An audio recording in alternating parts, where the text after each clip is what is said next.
portion of Vayechi is the only portion in the Chumash that starts on the same line as the previous portion. It's mandated in writing a Torah scroll that the new portion starts on the new line. Rashi comments that this portion is called nistimu. It's sealed, it's closed. It's a closed portion, as when the eyes of Jacob closed in his passing, which is what the majority of the portion deals with, is Jacob's last days. The eyes of the Jewish people closed. We are not on the same level of connection with the Almighty. There's another way of looking at it. The word emes, truth, in Judaism means that it's without stopping. There's no break, there's no gap.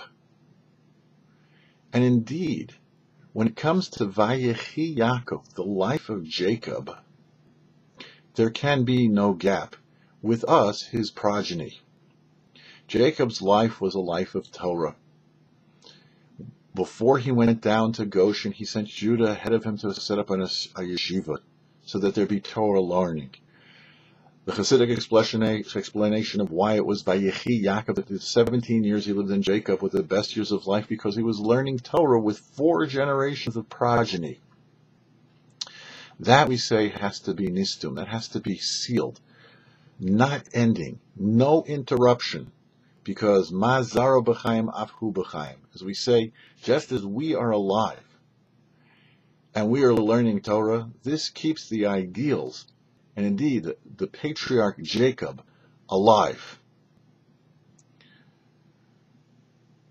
The portion of Vayechi really is the beginning of the Golus, the exile of Egypt.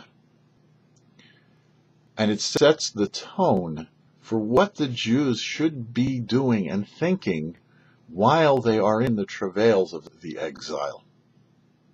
That even though they were subjected to 400 years of harsh labor, was what the sentence was to be, the tone was set Vayechi Yaakov. Jacob lived, that even in exile, we were not experiencing the great revelations like in the temple, where we don't have prophets.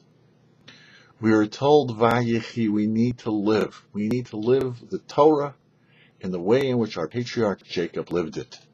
This then will take us to the end of days, the Messianic era, who should merit them speedily.